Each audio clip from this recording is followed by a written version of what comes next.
Need some coins for that God Squad you've always wanted? For fast and cheap coins, check out redzonecoins.com and use code ZERK for 15% off your order. The whole thing wobbin', wobbin', wobbin'. When I come around, got the whole thing wobbin'. What's going on, guys? It's Zirksee coming at you today with another YouTube video, and today I'm going to be doing my rankings of the top 5 players at every position on offense. Now, I do want to give a shout out to Dakota Gardner for being a part of the Nota Gang. If you guys want a chance to be shout out in the next video, drop a like in the vid, make sure you guys are subbed to the channel, turn the notification bell on, and comment down below Nota Gang. Now, this is something that I did a couple of times last year, and I've been getting a lot of comments recently about you guys wanting me to do this again. So I will say this, I am not doing offensive linemen because that's pretty obvious when it comes to O-linemen, and also fullbacks are going to be excluded. Now, if you guys want me to do this for the defensive side, drop a like on the video and comment down below. Also, if you guys didn't already see, I did a $1,000 pack opening a couple days ago. Make sure you guys go ahead and check that video out.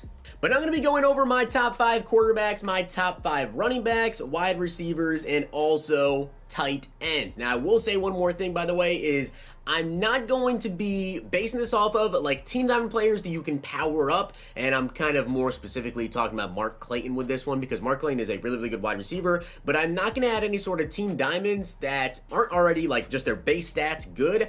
I am going to talk about maybe if you power up a player, if they can hit like certain thresholds, whatever, but I'm not going to be basing it off of, oh, you have to power them up and add 1,500 training to make them one of the best wide receivers. Not going to talk about that. Mark Clayton probably still wouldn't have made this list, but I just wanted to put him in there. But starting off at quarterbacks, we have Dak Prescott at number 5. So Dak has got 80 speed, 83 excel, and to be honest, at number 5, it was between Dak and Patrick Mahomes. But if you take a look at their throwing stats and also the speed, Dak is the better quarterback. So Dak has 80 speed, 83 excel, pretty good there. 87 throw power, 90 short, 87 medium, and 87 deep. Now, what we know about the throwing thresholds this year is that it is 80 for short, 85 for medium, and it is 90 for throw deep. So once you reach over that, you really shouldn't miss many throws at all. Of course, there is going to be a little bit of difference, you know, between like 99 throw short and 90 throw short, whatever. There's slight differences, just more precise passes, stuff like that. But you really won't miss many more throws after that. You won't get the random inaccurate throws. That's what you're not supposed to get once you reach past those thresholds. So with Dak, the speed's good, throw power's pretty good, and the throwing accuracies are all really good. 86 break sack, 86 throw under pressure, 87 play action, 89 throw on the run. And then, of course, if you put go deep on Dak, or if you power him up as well, you should be able to get his deep accuracy to over 90, which is perfect. So to me, I think Dak definitely is, in my opinion, the 5th best quarterback. This isn't even just being biased. I'm a Cowboys fan. He straight up is the 5th best quarterback in the game, and I feel like most people run go deep anyways, so works perfectly. Now, coming up at number 4, I'm going to go with Lamar Jackson. Now, although Dak does have better throwing stats, and this is a question I got asked a lot recently, is Dak better than Lamar Jackson? Because that's a lot of contemplating going on by the community between who do they go with for their quarterback here. I think it's still Lamar, and I think it's Lamar strictly for his speed, because of now we have Lawrence Taylor in the game. We just got ourselves TJ Watt with a series redux, so he's like 250K. A lot of people can go ahead and afford him, a very, very fast pass rusher over there. We're getting some faster defensive ends and everything, so people are able to really keep up with someone like Dak, who only has 80 speed, low 80 speeds. Other quarterbacks also have as well. But with Lamar Jackson, he has 89 speed and 89 acceleration. And I really don't feel like you necessarily need a escape artist this year. I just really don't think that it's that needed if you have a quarterback like Lamar Jackson. So that's why I feel like Lamar is really good and still number 4 quarterback. And he's a lot cheaper now with the addition of a new quarterback this week, which is going to be on this list, of course. But 89 speed, 89 excel, 87 throw power, 88 short, 80 medium, 82 deep. Yes, he unfortunately does not hit the medium or the deep thresholds. If you power him up, you'll get to 81 medium and 83 deep, so the deep threshold is not even capable of being hit at all. But he does have 90 break sack as well with 89 throw on the run, which break sack really doesn't matter. I haven't really seen many broken sacks at all. 87 change direction, 82 juke. I think he's number 4. Now, this one may surprise some of you, especially with you knowing how I play, which I always say you need a scrambling quarterback. But if you can make the exception and you can make your offense work without having to actually go ahead and use a scrambling quarterback, Dan Moreno is 100% one of the best quarterbacks in the game. In terms of throwing accuracies, again, you're going to want to go deep. Just get his throw power up, and also the deep, of course, so you can hit that threshold. Hits the short, hits the medium. Obviously, he's so slow, but hot route master. Hot Route Master is why you would want to go ahead and pick up Dan Marino, so that way you don't have to waste your ability points on, Slot Apprentice or other routes that you would need for outside guys, tight ends, all that stuff. Hot Route Master is really, really key. I'm just waiting for it to come out on a quarterback that actually can run. Number 2 on the list, of course, is going to be Aaron Rodgers. He's kind of like a mix between Dan Marino in terms of the throwing accuracies and also having some decent speed. 74 speed, 79 acceleration, really good throw power at 91, 89 short, 87 medium, and also 89 deep accuracy with the 89 throw on the run, 87 play action, 88 throw under pressure. I think he's actually, like, if you compare the quarterbacks here between the other QBs on my list, he really compares the most to Dak, I would say, but he does have Dak beat when it comes to the throw power. It's a little bit less speed, but the difference between 74 and 80 speed is obviously not as big as, say, Dak's 80 speed and Lamar Jackson's speed, right? 74 and 80, they're going to be able to scramble away from basically the same exact defenders and not make it away from the same exact defenders. And then you have Rodgers, who has the better throwing accuracy. So if you want to go with someone who can scramble a little bit and have better throwing accuracies, I would go with Rodgers over Dak. And of course, the number 1 quarterback has to be Michael Vick. Now, of course, this is the LTD Vick stats I'm showing you, the same exact stats as powered up base Michael Vick. Whichever way you want to go, if you want to say, oh, the LTD shouldn't be counted, then you could say just 91 Mike Vick is still the best quarterback in the game. 91 speed, 92 acceleration, 92 agility, insane throw power 93, 87 short, 83 medium, and also 89 deep accuracy with 92 break stack, 92 throw on the run, 90 play action. Also, man, has got 90 juke move and 90 change of direction. So if you like to run read options, if you like to scramble, if you like to throw deep, if you like to have a good quarterback, then you should probably pick up Mike Vick because he's the best quarterback in the game. You really can't catch him. There's no defend in the game unless you have like some super juiced up cornerback or safety with that high of speed, which I don't even know how you'd be able to do that. Thinking of the safeties off the top of my head, none of them have 91 speed, but I guess with sprinter and everything like that, maybe you could get him chemmed up to keep with a Vick who's maybe not also maxed out with sprinter and whatever, but he's just in general the best quarterback in the game. Yes, he doesn't hit the medium threshold, which does suck, but if you want to go ahead and go with play fake, I believe you can get the medium up. I'm still rocking go deep on mine. That way I can get the deep accuracy up to over 90. So unfortunately, he may miss some medium throws, but I played this entire week in League with Vick, and he maybe missed like a couple throws, but it's definitely worth the trade-off. And I just had to double check that to make sure. Yeah, I'm not incorrect by saying there's no safety that keep up with him. There is Denzel Ward and Dion that you could have out there in a quarterback spy, but I feel like you want to have them in coverage, not in a spy, of course. But taking a look at running backs, I honestly feel like there is a huge gap in running backs you guys will notice here in terms of how deadly are they. At number 5, I'm going with Arian Foster. Now, this was between Foster, this was also between Work Done and Zeke for number 5. And I think that Foster definitely beats the other two as well. And in comparison of Foster and Work Done, it's just a way better trucking back for Aaron Foster. Like, Dunn basically has the same exact stats, but just no trucking at all. And then Zeke is a slightly slower. And I think that Foster is actually better still because of the change of direction and everything like that. But you guys can see Foster here, 88 speed, 89 excel, 88 agility, 82 trucking, 90 change of direction. He also has 85 break tackle, 87 juke move, 82 spin. He's overall a pretty solid running back. But like I said, I think there's just a huge drop-off between like the first 4 and then number 5. And on to number 4, it's going to be that new limited edition Dalvin Cook. Now he has 89 speed, 90 excel, 91 agility, with 92 change of direction, 88 ball carrier vision, 86 carrying, 86 break tackle, and 91 juke move. So he's got the speed, he's got really, really good jukes and really, really good change of direction. I will say I feel like Madden 21 is more of a juking back style of year either way, so Dalvin Cook number 4, definitely deserving. Now number 3, I'm going to go with the Reggie Bush, and I feel like Bush, honestly, if you guys said Reggie Bush should be number 2, I wouldn't be mad by saying that at all. I almost put him at number 2 just because of like my personal play style, but I had to take a look at the stats and really compare him to put him at number 3 here. I really, really wanted to put him at 2, and maybe you could say, well, in terms of how Madden 21 plays, the abilities that he gets, whatever, you could go with that. I don't even really use abilities on running backs anymore, though I actually took them all off of my running back this weekend league because I feel like you don't necessarily need them. Like, you don't really need abilities on backs because juking and everything this year, you don't even need jukebox. So you guys can see 91 speed, 92 excel, 91 agility. He has 91 change of direction, 91 juke move, 88 spin, 89 break tackle, and he has an 86 carrying with 82 catch. Very, very good catching, very elusive, very speedy, all around one of the best backs in the game. But at number 2, I'm going to go with Bo Jackson, although I will say this, I really didn't like my Bo Jackson when I used him, and it's more so just my playstyle. He really plays good for some people, he just doesn't play that good for me. So Bo Jackson, 92 speed, 91 acceleration, very, very fast of course, 90 trucking, and he has 87 juke move, 89 change of direction, 90 break tackle. He is, in my opinion, the number 2 running back in the game, but you could definitely switch him and Reggie Bush if you feel like Reggie is more of a playmaker for you, but I felt like because of the trucking difference and everything, with him having still 92 speed and really good juking and change of direction, had to put him here and keep him at number 2. Of course, this is the LTD Bo.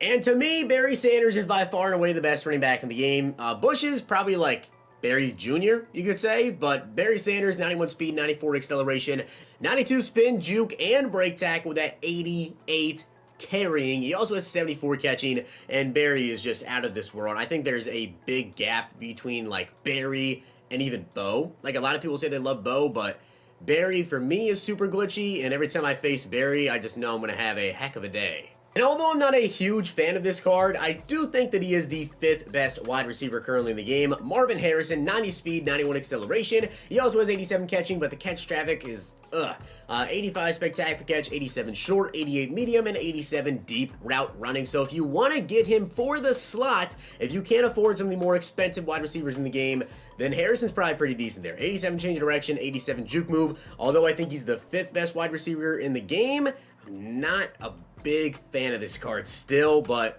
based off the stats and everything, what you can get him up to, you can get him over the 90 route running when it comes to deep or medium. If you power him up, he's going to have 89 medium, 88 deep, so you can't get both. You got to pick one, but I think he's the 5th best wide receiver. And although Julio Jones will not be able to hit the deep route running threshold for you, I still feel like Julio is the 4th best wide receiver in the game. He's got 87 speed, he's 6'3", 87 change of direction, 89 spec with that 86 release as well. Some decent after the catch with a pretty good run block there at 56 as well, or at least somewhat decent run block. 89 short, 86 medium, 84 deep route running. Of course, 90 is what you really want to get over for all those, but powered up, you're looking at 90 short route running, then you can get the medium up as well. And he's not necessarily supposed to be your deep threat guy, only having 87 speed. You really want to get someone that has like 90 plus to be your deep guy. So if you put, play fake on him, you can get the medium and the short up. Put slot apprentice on him if you want to. Pretty good card. Which, just so you guys know, when it does come to Julio Jones, because he's a route runner, you do have to power him up, because once you power him up to 90 overall, that is when he'll be able to get slot apprentice. So if you're going for that, got to power him up. But Brandon Cooks here, 91 speed, 89 acceleration, 88 catching, 86 catch in traffic, 87 spectacular catch, 87 short, 88 medium, and 89 deep with 93 change of direction. Yeah, this card was the best wide receiver in the game for like a week. And he was by far and away the best wide receiver in the game because he can hit the medium and also the deep route running thresholds. If you power him up, of course, to 90, and then you can get the medium up with certain chemistries, and being as fast as he is with the change of direction and everything, and also pretty good catch and traffic and spec catch for a shorter wide receiver we're kind of used to, or at least we were at this point, used to seeing wide receivers like Tyreek Hill, who had the great speed, great deep route running, but terrible catch and traffic and all that. So Brandon Cooks is the 3rd best receiver. And at number 2, I'm going to go with Tyrone Calico. Now, he has 91 speed and 90 acceleration. He's already over the deep route running threshold. And to be honest, I was going to say you could power him up and get him up to 89 in medium route running and also 90 release. But the issue is with these power-ups, EA, like, this has to get fixed, dude. These power-ups are like 250k, 300k plus for these dudes. I'm not spending the coins to power him up. I'm not even going to mention that if you power him up, then you get this threshold, whatever, you get this over 90, whatever, because it's just insane. They got to fix that. But he does have 89 catch traffic, 89 spec catch, 85 short, 88 medium, so you can get his medium over 90 with his deep already being over 90 with the speed and acceleration that he has. Also 89 carrying, 53 run block, 6'4". He is a beast. This card is really, really good, but you'll notice he's not my number 1. And that's because my number one wide receiver is Reginald Wayne. Now, of course, this is the LTD or the powered up Reggie Wayne stats. But you guys see 90 speed, 90 excel, 6 feet tall. So you might be like, well, if he's slower and he's not as tall, why is he ranked higher? Well, because this dude's glitchy. He's 90 catching, 87 catching traffic, and 88 spectacular catch with 89 short, 90 medium, and 88 deep. So with go deep, you're going to be able to get that deep route running up over the threshold, which mine, of course, does have. And he does have 90 medium route running already. Good change of direction and good carrying. But here is why I have Reggie Wayne actually over Tyrone, although you might be, based off these stats, you're thinking, okay, well, if they both can hit the medium and the deep, and Tyrone's taller and better speed, why is Reggie ranked higher? It's because Slot Apprentice, which is an ability that Tyrone does not get because he has to be 95 overall with 90 awareness because he's a deep threat wide receiver. With Reggie Wayne, he does get Slot Apprentice, which is what really makes that medium route running and deep route running combination so good. And why you want that is because with Slot Apprentice, there's a lot of routes you can do, the corner routes, the post routes. Those are the medium route running routes, and that gives you the elite tier cuts, which everyone right now is running, bench press, and they're running their man press, whatever. Well, if you have the medium route running threshold and you run those corner routes, press man isn't going to be able to stop. Now, if they have bench press, yeah, that does change things up a little bit, but he consistently gets open on those corners. When I face someone that's trying to run man press, it's just not going to be able to happen because he has the route running and he has the corners, and then he also has the deep route running threshold with go deep and the speed, so you can send him deep, you can put him on those corners, those posts. He is amazing. And finally, let's get into the tight ends. Now, for me personally, how I grade my tight ends is off of a couple things: speed, route running, catching, and a little bit of run block. I'm not going to go too big when it comes to run blocking in these rankings. And that's because really the run blocking at this point, there's not a big difference between a lot of these top tier tight ends. Now, once you start seeing like, 85, 90 run block, that's a bit of a difference. But when they're all like mid 70s, low 70s, you're not seeing a big difference there. Gronk though, 80 speed. That's why he is my number 5, is just because his speed is not very good. 85 excel, good catch of traffic, but not the greatest route runner either. Only 82 medium, 75 deep. Good release, good break tackle. After the catch, he's a beast. My number 5.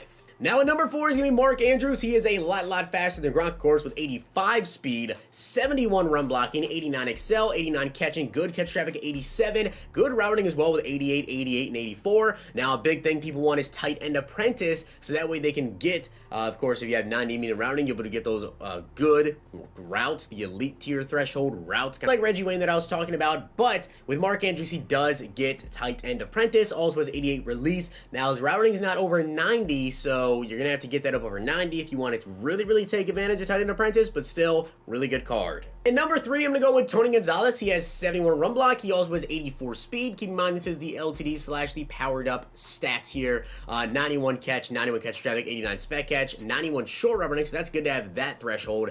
88 medium though, 83 release, 80 deep route running, 88 carrying. So in comparison to Mark Andrews, Tony Gonzalez does have, the better catching when it comes to catch traffic, spec catch, and then he also hits the short route running threshold. So that's why I have him over Mark Andrews. And at number 2, I'm going to go with Jermichael Finley. Now, honestly, this is kind of a tie. I'm going to be honest here. It's 1A and 1B. Jermichael Finley, 83 speed, 86 acceleration. He is such a stud for me, and he was for so long. 84 catching, 90 catch traffic, 89 spec catch, 88 short. Now, here's the good thing about Jermichael Finley. You don't have to power him up to get the medium route running threshold, so that's really good. 86 deep route running, 87 release, and 86 jumping, but I believe you do have to actually power him up in order to get the tight end apprentice. But with having the route running threshold, he's already going to have those elite tier routes. So if you're going for that, Finley's probably your guy. And in my number 1 tight end is Jimmy Graham because he is faster, he has more acceleration, he actually has the short route running threshold, not the medium, but he is a better catcher as well than Jermichael Finley with a 92 release as well. So overall, I do feel like Jimmy Graham is better. Also 6'7", big target there. So 84 speed, 90 excel, as I said, 91 short route running, has the route running threshold, 92 spec catch, 91 catch traffic, much better at catching at 92, 86 medium route running, 82 deep, and a 92 release with 88 carrying. Now, unfortunately, he does not hit that medium route running threshold, so if you want to get the tight end apprentice, you're going to have to run play fake. But a good thing to note, though, is that Jimmy Graham being a 91 overall, 90 overall because he's the same archetype as Jermichael Finley as a vertical threat. Once you get to 90 overall is when you can actually go ahead and add tight end apprentice onto them because they're archetype. They have to be 90, the tier 3 ability, really, to unlock it. So you have to power up Finley to get it. You don't have to power up Jimmy Graham, which is really clutch because Jimmy's power up is like 300-400k. They got to fix that. So he is my number 1 tight end, although his run blocking is only a 67. Which in comparison to Finley is only a 68. So again, not a big difference between him and Finley there. But with that being said, guys, I hope you did enjoy the video. And if you did, make sure to drop a like on the vid. And of course, hit that sub button down below. Let me know if you guys want me to do this for the defensive side of the ball as well. Hopefully you guys enjoyed the vid. I'll see you guys next time.